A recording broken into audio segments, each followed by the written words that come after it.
Today on Steve's Makerspace, we have a programmable pattern maker. You just need to take some blocks like this, stick it in front of a bank of scanners, hop in the seat, and turn on the pattern maker. I'll tell you all about it and show you how it's made, all on today's Steve's Makerspace. Hi everybody, welcome to Steve's Makerspace. I'm Steve. This is my Makerspace today. I want to thank all of my subscribers and everybody who's watching right now, and I also want to give a shout out to Brent Batch and Con and Icy Fruit for everything they put out about logic gates. I really appreciate it. So today, bringing you the Programmable Pattern Maker. Let's get to it. A warning to everybody, this video does contain blinking lights. In my last video I introduced you to the Pattern Maker. This is using a randomizer built by TetraJack. Now I've stripped out the randomizer and replaced it with some programming. The Programmable Pattern Maker comes with these 5 patterns. You can separate the patterns from the pattern maker. So let's take a look at one of these patterns. This first row is saying turn to the left anytime you see a block. The second row says turn to the right when you see a block. Third row is move forward, and the fourth row is to repeat, to go back to the start. We're going to stick the pattern in front of a bank of scanners, sticking the lift in this little hole. Then we'll get into the seat and take a look facing down. I'm going to turn on switch 1 to turn the screen on, and switch 2 is going to turn on the pattern maker. So remember, this was a left, right, left, right, left pattern. And when I say turn left, turn right, I'm looking at the bottom right quadrant. The other 3 quadrants are all mirror images of that bottom right quadrant. And if the light gets to the side of the quadrant, it wraps around to the other side. So here you see left, turn right, turn left, turn right, it wraps around, goes a little way, turn left again, now it'll turn right, and it wraps around, left, right. These blue lights, I believe, are made by Durf, and they are part of the Modpack. You'll have to be subscribed to that. And have that checked off when you enter your world. Now all of this is in mode 1. There are 4 other modes. Mode 1 is a simple pattern, and the other 4 modes are more complex. Mode 1 has 4 mirror images, while the other modes have 16 mirror images. But that mirroring is manipulated depending on what mode you're in. So here I've switched to mode 2, and you can see that there's a lot more going on. I'm going to speed up the video so that you can see the patterns develop more quickly. Here's mode 3. I've got some blinking lights going on here.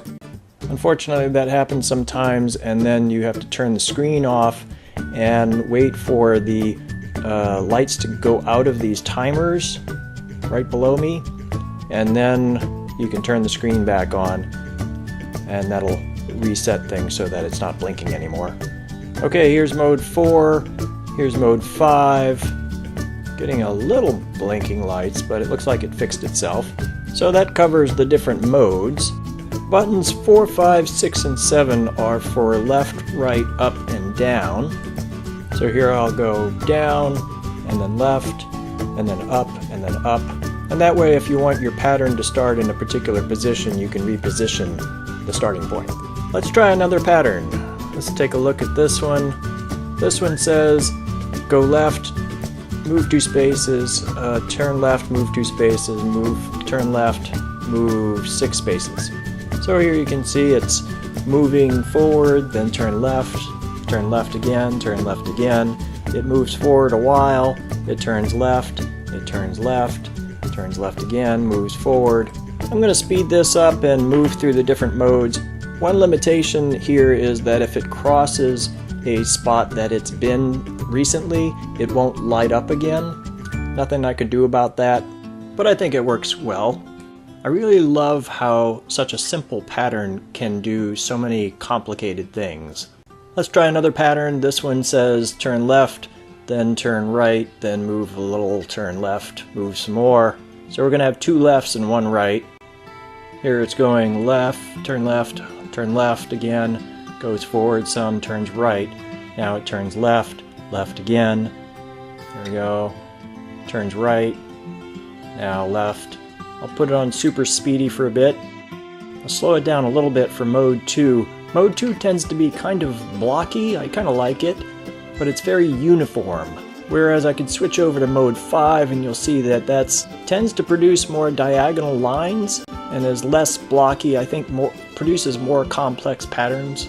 Now the neat thing about this is that you can make up your own patterns. You can just delete blocks, add blocks wherever you want, and then stick it in the pattern maker and see what it looks like.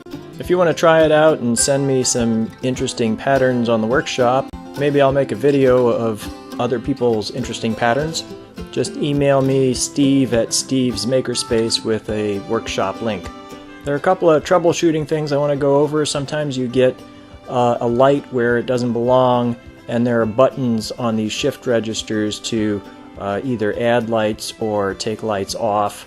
The timer can also get messed up sometimes, and there's a button on the timer, so if it gets seems to be messy, you can press that, hold it, and then let go, and that should reset the timer. And if you're still having problems, you can just put the entire pattern maker up on a lift, and that should clear any problems.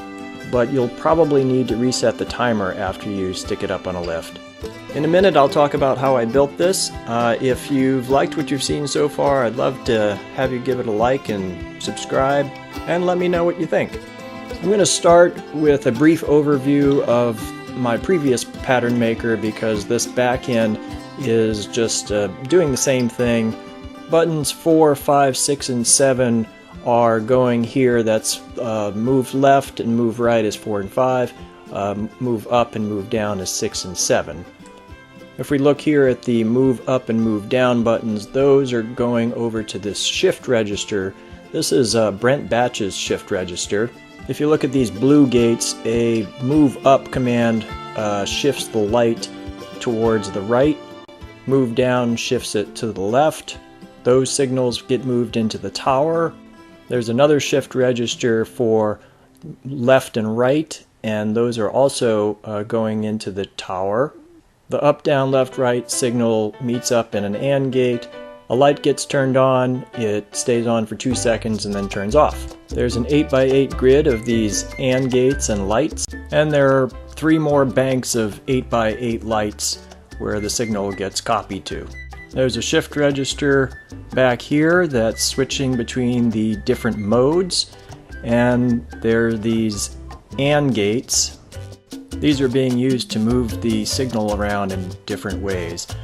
I describe all of that in a lot more detail in my other video about the pattern maker, so if you're interested in the modes and the shift registers, go look at that video. So here's the new stuff. This is a shift register connected to a clock, so it's just pushing a signal up. Each of these scanners is connected to an AND gate. Here I've stopped the shift register in position 4, and you can see that there's a command here to turn to the right in position 4.